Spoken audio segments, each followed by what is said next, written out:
दोस्तों आज की वीडियो में बात करूंगी इस टॉपिक पे कि बहुत सारे पति जो पीड़ित है अपनी पत्नियों से झूठे केसेस और जिन्होंने आरोप लगा रखे हैं पति पे उसकी फैमिली वालों पे। तो वो एक चीज को लेकर बड़ा कंफ्यूज होते हैं और उस चीज की वजह से ना वो अपनी जिंदगी तो बर्बाद कर लेते हैं। उनको समझ में नहीं आता कि करना क्या एक्चुअली। जब भी हस्बैंड वाइफ में अगर बात करें, जब भी डिस्प्यूट होता है तो पत्नी जैसे घर छोड़ के चली गई, मायके चली जाती है, तो पति क्या है, पूरा एफर्ट करता है। देखो कोई भी यही सोचेगा, जहां तक मैं भी एडवाइस देती हूँ कि रिश्ता बच सकता है तो बचाओ। तो कोशिश करेंगे, बात करने की कोशिश कि ठीक है छोटी मोटी गलती है तो वो गलती मान ली जाए। क्या डिमांड कर रही है, अगर बस में है तो डिमांड पूरी की जाए। पेरेंट्स की गलती है, घर वालों की गलती है, तो उनको भी समझाया जाए, मतलब एडजस्ट करने की बात करना। फ़ोन नहीं उठा रही, घर चले जाना, उसके पेरेंट्स से बात करना, फेस टू फेस भी जाके बहुत कोशिश किया तो जाओ फेस टू फेस, तो वही बात है, पत्नी आने से साफ मना कर देती है और बेइज्जती जो अलग हो रही है वो हो रही है। ठीक है, तो इस सिचुएशन में अगर माना जाए, देखो पति बहुत कोशिश करता है। जैसे मैं भी हमेशा आपको अपनी वीडियो में यही बोलती हूँ कि रिश्ता अगर बच सकता है तो बचाओ। तो बहुत कोशिश करो, एंड तक तैयार कर लो कि मतलब होता है ना, अपना एड़ी जोटी का जोड़ लगा लिया। आगे आगे जाके फ्यूचर में ये रियलाइज ना हो कि भाई मैंने कोशिश नहीं करी, काश मैं रिश्ता बचा लेता, काश ये वर्ड ना आए। तो वहां तक आपने कोशिश कर ली, ठीक है। अब होता क्या है, जब भी पत्नी आप पे केस कर रही है, 498 DV8 मेंटेनेंस कोई भी, तो जब भी केस लगता है तो आपको बुलाया जाता है मेडिएटर काउंसलिंग के लिए। एक बात और मैं बोलना चाहूँगी, अगर आप लोग अभी मेरे चैनल पर नए जुड़े हैं तो चैनल को लाइक करना, शेयर करना, सब्सक्राइब करना बिल्कुल मत भूलिए, साथ ही बेल आइकन दबा दीजिए ताकि आपको टाइम टाइम पे मेरी वीडियो की नोटिफिकेशन जो मिलती रहे। ज़्यादा से ज़्यादा लोगों तक शेयर करिए ताकि और भी लोगों तक पहुँचे और उन्हें भी हेल्प मिल सके। तो बात करते हैं, जब भी आप पे केस होता है तो कोर्ट में डायरेक्ट केस जाते ही ये नहीं कि एक आपको पुलिस अरेस्ट कर लेगी, आपके घर वालों को अरेस्ट कर लेगी या जाते ही मेंटेनेंस बांध देगी। ठीक है, तो देखो आपको पहली बात तो लड़ना है, हार नहीं माननी है, निराश बिल्कुल नहीं होना है, टेंशन नहीं लेनी है कि ये क्या हो गया वो क्या होगा। आपको जब पता है कि आप सही हो तो सच्चाई की जीत होती है। बस आपको कॉन्फिडेंस होके लड़ना है, मॉरल डाउन नहीं करना है, दबाव अपने पे नहीं लेना है। ठीक है, जो जिंदगी एक बोलो ना कि बहुत अनमोल चीज होती है। अब जो पत्नी चाह रही है वही आप कर रहे हो, अपने पे दबाव ले रहे हो, प्रेशर अपने पे ले रहे हो, तो सबसे बड़ी गलती इसमें किसकी है, आपकी ही है। वो तो चाह रही है और वही आप कर रहे हो, तो नहीं। अब नॉर्मल जब भी कोर्ट में जाता है तो ये नहीं जा रही थी अगर 498 या DV का केस आपको लग गया तो आपको अरेस्ट कर लिया जाएगा, नहीं। जांच पड़ताल होती, सारी चीजें होती। और अभी आज की डेट में सिचुएशन में सबको पता है कि महिलाएं, वो महिलाएं जो रिश्ता नहीं रखना चाहती, पति के साथ ससुराल में नहीं रहना चाहती, तो वो झूठे केसेस करती है। तो वो जो पिटीशन में जो ड्राफ्टिंग में सारी बातें लिखवा ली है वो सिर्फ मनगढ़ंत कहानियां ही होती है। अगर सबूत मांगा जाता है तो सबूत उनके पास कुछ नहीं होता है, सिर्फ वो कहानियां ही होती है। ठीक है, तो आपको घबराने की कोई ज़रूरत नहीं है। अब आप जब कोर्ट जाते हैं, डेट जाते हैं, कोई भी केस अगर पत्नी ने आप पे किया है, चाहे वो 490 हो, DV हो, मेंटेनेंस, तो पहले आपको ये नहीं कि अब आपने जब से कोशिश कर ली कि भाई पत्नी को मनाने की, जब नहीं हुआ, कोर्ट गए, फिर तो आपने ये डिसाइड कर लिया कि भाई मुझे अब रहना नहीं है, चाहे कुछ भी हो जाए। अब मन में, दिमाग में एक क्वेश्चन होता है, अब मैं जब कोर्ट जाऊंगा, जब डेट आएगी तो उसमें काउंसलिंग के लिए, मेडिसिन के लिए भेजा जाएगा, तो अब मुझे तो रखना नहीं है।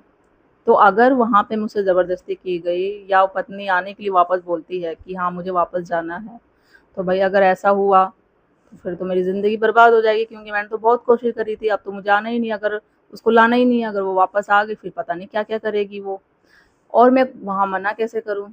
ऐसा तो नहीं कि वो ज़बरदस्ती भेज देंगे मेरे साथ।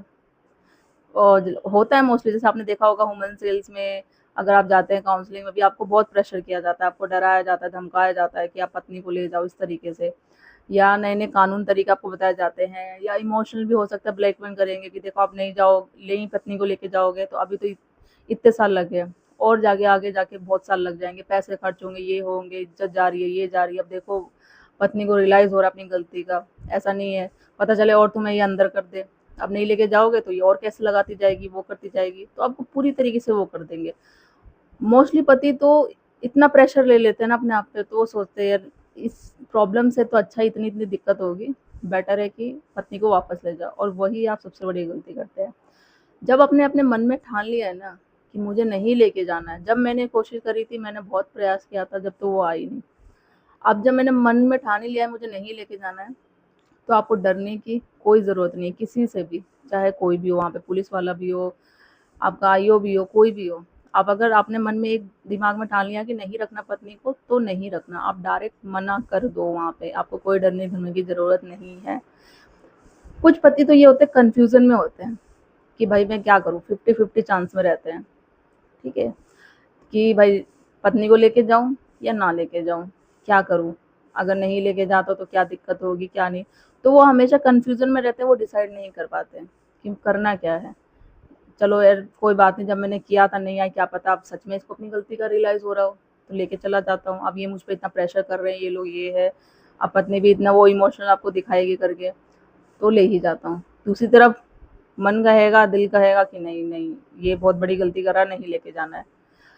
तो होते हैं ऐसे पति जो कन्फ्यूज़न में होते हैं, उसी उन्हीं कन्फ्यूज़न की वजह से उनका केस चलता जाता है, या फिर वो इस दुविधा में ही पड़े रहते हैं, डिसाइड ही नहीं कर पाते कि करना क्या है।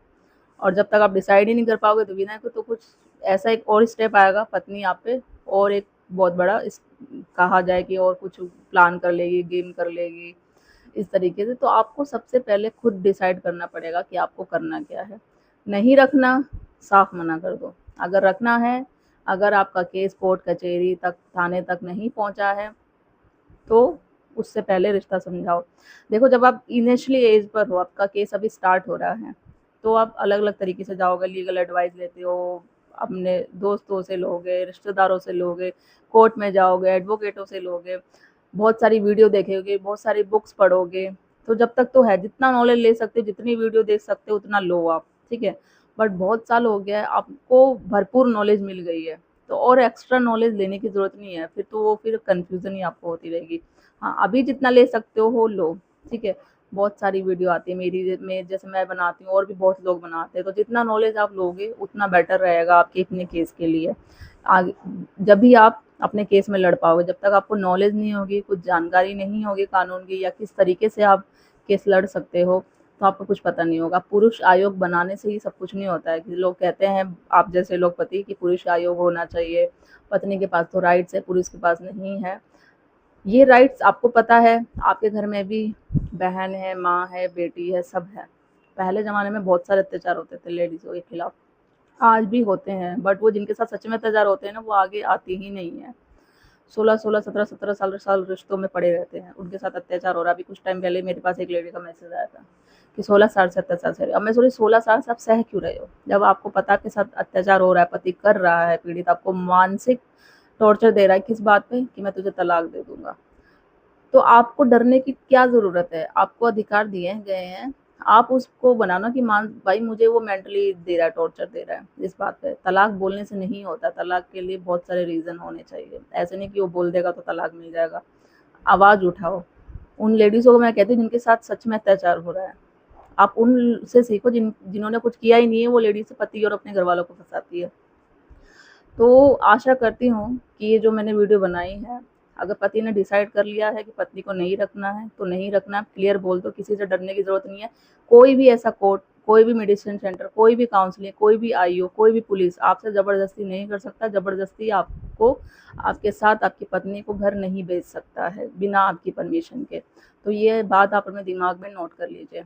तो आशा करती हूँ आप सबको वीडियो मेरी अच्छी लगती होगी। अच्छी लगी तो ज़्यादा से ज़्यादा लोगों तक शेयर करिए, ताकि और भी लोगों तक पहुँचे। और चैनल को लाइक करना, शेयर करना, सब्सक्राइब करना बिल्कुल मत भूलिए। जल्दी मिलती हूँ मैं एक ऐसे इन्फॉर्मेटिव वीडियो के साथ, तब तक के लिए थैंक यू।